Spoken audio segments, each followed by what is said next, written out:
நம்முடைய ஆண்டவரும் இரட்சகருமாகிய இயேசு கிறிஸ்துவின் நாமத்தில் உங்கள் யாவருக்கும் என் அன்பின் வாழ்த்துக்கள். இந்த நாள் தியானத்தின் தலைப்பு தூண்களா தூண்டில்களா, சென்டர்ஸ் ஆர் சோல் வின்னர்ஸ். வாசிக்க வேண்டிய பகுதி நெகேமியா 1 அத்தியாயம் முதல் 11 வசனங்கள். அகலியாவின் குமாரனாகிய நெகேமியாவின் நடபடிகள். 20ஆம் வருஷம் கிஸ்லேயு மாதத்தில் நான் சூசான் என்னும் அரண்மனையில் இருக்கும்போது சம்பவித்தது என்னவென்றால், என் சகோதரரில் ஒருவனாகிய ஆனானியும் வேறே சில மனுஷரும் யூதாவில் இருந்து வந்தார்கள். அவர்களிடத்தில் நான் சிறையிருப்பில் மீண்டு தப்பின யூதரின் செய்தியையும் எருசலேமின் செய்தியையும் விசாரித்தேன். அதற்கு அவர்கள், சிறையிருப்பில் மீந்திருக்கிறவர்கள் அந்த தேசத்தில் மகா தீங்கையும் நிந்தையையும் அனுபவிக்கிறார்கள். எருசலேமின் அலங்கம் இடிபட்டதும் அதன் வாசல் அக்கினியால் சுட்டெரிக்கப்பட்டதுமாய் கிடக்கிறது என்றார்கள். இந்த வார்த்தைகளை கேட்டபோது நான் உட்கார்ந்து அழுது சில நாளாய் துக்கித்து உபவாசித்து மன்றாடி பரலோகத்தின் தேவனை நோக்கி, பரலோகத்தின் தேவனாகிய கர்த்தாவே, உம்மில் அன்பு கூர்ந்து உம்முடைய கற்பனைகளை கைக்கொள்கிறவர்களுக்கு உடன்படிக்கையையும் கிருபையையும் காக்கிற மகத்துவமும் பயங்கரமான தேவனே, உமது அடியாராகிய இஸ்ரவேல் புத்திரருக்காக இன்று இரவும் பகலும் உமக்கு முன்பாக மன்றாடி இஸ்ரவேல் புத்திரராகிய நாங்கள் செய்த பாவங்களை அறிக்கையிடுகிற அடியேனுடைய ஜெபத்தை கேட்கிறதற்கு உம்முடைய செவி கவனித்தும் உம்முடைய கண்கள் திறந்தும் இருப்பதாக. நானும் என் தகப்பன் வீட்டாரும் பாவம் செய்தோம். நாங்கள் உமக்கு முன்பாக மிகவும் கெட்டவர்களாக நடந்தோம்.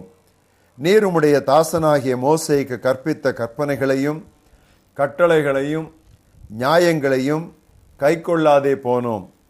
நீங்கள் கட்டளையை மீறினால் நான் உங்களை இனங்களுக்குள்ளே சிதறடிப்பேன் என்றும், நீங்கள் என்னிடத்தில் திரும்பி என் கற்பனைகளை கைக்கொண்டு அவைகளின்படி செய்வீர்களானால் உங்களிலே தள்ளுண்டு போனவர்கள் வானத்தின் கடையாந்தரத்தில் இருந்தாலும் நான் அங்கே இருந்து அவர்களை சேர்த்து என் நாமம் விளங்கும்படி நான் தெரிந்து கொண்ட ஸ்தலத்திற்கு அவர்களை கொண்டு வருவேன் என்றும், தேவரீர் உம்முடைய தாசனாகிய மோசேக்கு கட்டளையிட்ட வார்த்தைகளை நினைத்தருளும்.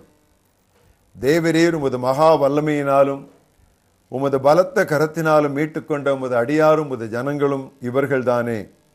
ஆண்டவரே, உமது அடியானின் ஜெபத்தையும் உமது நாமத்துக்கு பயப்பட வேண்டும் என்று விரும்புகிற உமது அடியாரின் ஜெபத்தையும் உமது செவிகள் கவனித்திருப்பதாக.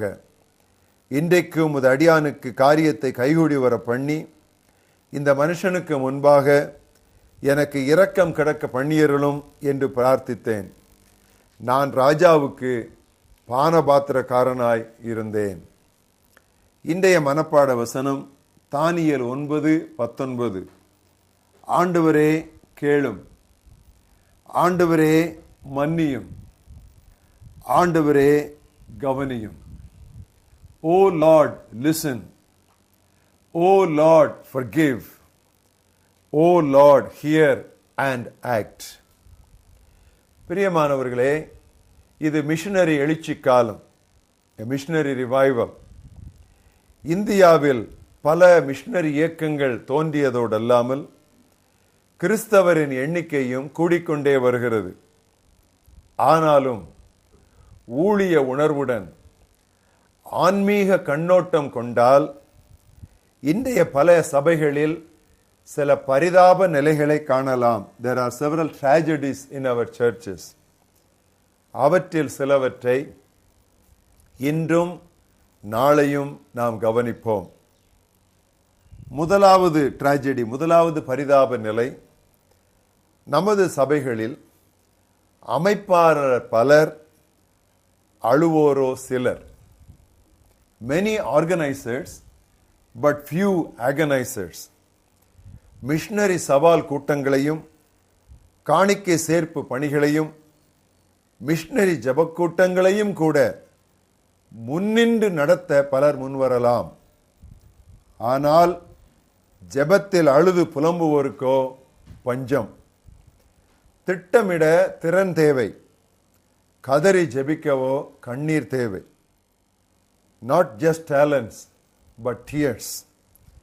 மாம்சீக உற்சாகத்தில் அமைப்புகளை ஒழுங்குபடுத்தலாம், ஆனால் நாம் உருக்கப்படாமல் ஓலமிட முடியாது. அமைப்போர் தேவைதான், ஆனால் அவர்கள் அழுது வேண்டுவோருக்கு பதிலாக முடியாது. பவுல் காரிய சித்தியாக காரணம் முன்னாக கண்ணீர் விடுபவனாயிருந்தான். அவனே ஒரு மிஷனரி இயக்கம்தான், ஆனால் அவனும் ஜெபத்தில் போராடினான். மற்றோரையும் அவனோடு கூட ஜெபத்தில் போராட சொன்னான். எடுத்துக்காட்டாக ரோமர் 15:32, நீங்கள் தேவனை நோக்கி செய்யும் ஜெபங்களில் நான் போராடுவது போல நீங்களும் என்னோடு கூட போராட வேண்டும் என்று நம்முடைய கர்த்தராகிய இயேசு கிறிஸ்துவின் நிமித்தமும் ஆவியானவருடைய அன்பு நிமித்தமும் உங்களை வேண்டிக் கொள்கிறேன் என்று எழுதினார். அவரது மிஷனரி திட்டங்கள் மிகவும் ஒழுங்காக வரையறுக்கப்பட்டு நடத்தப்பட்டன. ஆனாலும் அவன் ஆண்டவருக்கு முன்பாக மன்றாடுவதில் சற்றும் அவன் குறையவில்லை. அப்படியே எப்பாப்பிரா என்பவர் கொலேசே சபையில் இருந்து கொண்டு தொலைவில் உள்ள லவோதிக்கேயாருக்கும் எரப்போலியாருக்கும் தூர தரிசனம் கொண்டு மன்றாடி கொண்டிருந்தான். அவனை குறித்து கொலோசேயர் 4 12-13 வசனங்களிலே வாசிக்கிறோம். எப்பாப்பிராவும் உங்களுக்கு வாழ்த்துதல் சொல்லுகிறான்.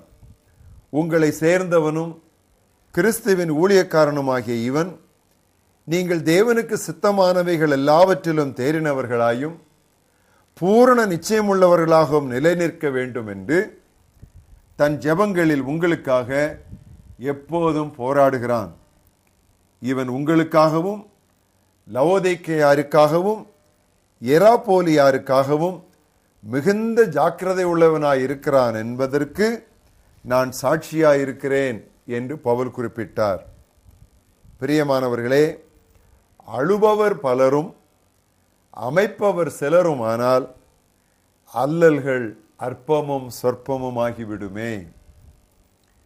திருச்சபைகளில் காணப்படுகிற இரண்டாவது டிராஜடி பரிதாப நிலை, அனுப்புவோர் பலர் ஆத்தும ஆதாயகரோ சிலர். many senders but few soul winners. இயேசு ஊழியரை அனுப்புகிறாராயிருந்தார். அதே நேரத்தில் தாமும் ஆத்தும ஆதாயராக புறப்பட்டு சென்றார். எடுத்துக்காட்டாக லூக்கா 10 வாசிக்கிறேன். இவைகளுக்கு பின்பு கர்த்தர் வேறே 70 பேரை நியமித்து தாம் போகும் சகல பட்டணங்களுக்கும் இடங்களுக்கும் அவர்களை தமக்கு முன்னே 2 பேராக அனுப்பினார். திருச்சபை முழுவதும் தாங்குவோராலேயே நிறைந்திருந்தால் அது பெரிய பரிதாபம். அது ஆலயம் முழுவதும் தூண்களால் நிறைந்திருப்பது போலாகுமே. சிந்தித்து பாருங்கள். தூண்டில்கள் எடுத்துக்கொண்டு பிரியமானவர்களே நாம் மீன்பிடிக்க வெளியே புறப்பட்டு செல்லுவோம். நாம் ஆத்துமாக்களோடு தனிப்பட்ட ஈடுபாடு கொள்ளுவது மிஷனரி முயற்சிகளுக்காக கூட பலியாகிவிடக்கூடாது. இயேசு முதலும் கடைசியுமாக ஓர் தனியாள் பணியாளராயிருந்தார். ஒவ்வொரு கிறிஸ்தவனுக்கும் அவரது பிரதான அழைப்பும் மனிதரை பிடிக்கவே. என் பின்னே வாருங்கள், நான் உங்களை மனிதரை பிடிக்கிறவர்கள் ஆக்குவேன் என்று அறைகூவினார். ஆத்துமாக்களோடுள்ள தனிப்பட்ட இடைப்பாடுதான் மிஷனரி ஊழிய ஊக்கியாக, கேட்டலிஸ்ட், ஆத்தும ஆதாய பாரத்தை நம்மிலே வளர்க்கும். ஆளெடுத்து ஆத்தும ஆதாயத்திற்கு பழக்குவிக்கும் தளங்களாகவே சபைகள் மாற வேண்டும். உங்கள் சபையில் ஆத்தும ஆதாய பயிற்சி கிரமமாய் நடைபெறுகிறதா? உங்கள் சபை எத்தனை ஊழியரை அனுப்பி இருக்கிறது என்று நான் கேட்கவில்லை. ஆத்தும ஆதாயம் செய்து ஆத்தும ஆதாயகரை உருவாக்காத சபையை மிஷனரி சபை என்று அழைக்க நான் தயங்குகிறேன். கிறிஸ்தவர் அல்லாத ஒரு தமிழனை விட வட இந்திய ஒருவனின் ஆத்துமா விலை அதிகம் என்னும் தவறான எண்ணத்தை உங்களை விட்டு அகற்றுங்கள். எருசலேமில் துவங்காத ஊழியம் உலகின் எல்லை எங்கும் செல்லாது. சுற்றுப்புற நற்செய்தி பணியில் தீவிரமாய் இருப்பவர்களையே ஆண்டவர் பொதுவாக தொலைவிட மிஷனரி பணிக்கு அனுப்புவார். அமைப்பாளர் தேவைதான், ஆனால் இன்றைய கூடுதல் தேவை அழுவோர். அனுப்புவோர் தேவைதான், ஆனால் இன்றைய கூடுதல் தேவை ஆத்துமாதாயகரே. ஆண்டவரே, எங்களுடைய அவல நிலையை கேளும், எங்கள் அவல நிலைக்காய் எங்களை மன்னியும், எங்கள் அவல நிலையை கவனியும். மகாபெரிய தேவனே, யாரோ செய்யட்டும் என்று ஒதுங்கி நின்று கொண்டு ஏதோ ஓரளவுக்கு பண உதவி செய்துவிட்டு நேரடியாக ஆத்மாதாய பணியில் ஈடுபாடு கொள்ளாத எங்களது நிர்விசாரமான நிலையை கர்த்தர் எங்களுக்கு மன்னிக்க வேண்டும் என்று நாங்கள் செபிக்கிறோம். உடைய குமாரனா இயேசு கிறிஸ்து 12 அனுப்பினார், 70 பேரை அனுப்பினார், 2 பேராக அனுப்பினார்.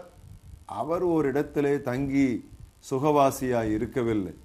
மாறாக எங்கெங்கோ அவர்களை அனுப்பினாரோ அங்கங்கே அவரும் புறப்பட்டு சென்றார். எங்கள் மகா பெரிய தேவனே, இவ்விதமான ஒரு மிஷனரி தரிசனம், இவ்விதமான ஒரு ஆத்தும பாரம் எங்கள் ஒவ்வொருவரையும் கவ்வி பிடிக்க வேண்டும் என்று நாங்கள் செபிக்கிறோம். ஓடி ஆடி கூட்டங்களை ஒழுங்கு செய்வதை விட ஓலமிட்டு அந்தரங்கத்தில் உம்முடைய சமூகத்தில் அழுவதை நாங்கள் தெரிந்து கொள்ள உதவி செய்யும். கர்த்தாவே, எங்கள் திருச்சபைகளிலிருந்து அநேகர் மிஷனரிகளாக புறப்பட்டார்கள், அநேக மிஷனரிகளை நாங்கள் தாங்குகிறோம் என்பதை விட எங்கள் திருச்சபையில் ஒவ்வொரு அங்கத்தினரும் ஆத்மாதாய வீரர் என்கிற நற்சான்றிதழ் எங்களுக்கு கிடைக்க வேண்டும். அதுதான் எங்கள் திருச்சபையினுடைய பலம். கர்த்தாவே, நாங்கள் இலகுவானவைகளை தெரிந்து கொண்ட இந்த சுகவாசியான சுகபோக சுவிசேஷ மார்க்கத்திலிருந்து நீர் எங்களை விடுவித்து திருவசனத்தில் காணப்படுகிற திருவசன பக்கங்களில் பதிக்கப்பட்ட இயேசு கிறிஸ்துவின் அடிச்சுவடுகளை நாங்கள் பின்பற்ற நீர் எங்களுக்கு கற்றுத்தாரும். இயேசு கிறிஸ்துவின் நாமத்தில் ஜெபிக்கிறோம் எங்கள் ஜீவனுள்ள பிதாவே, ஆமென்.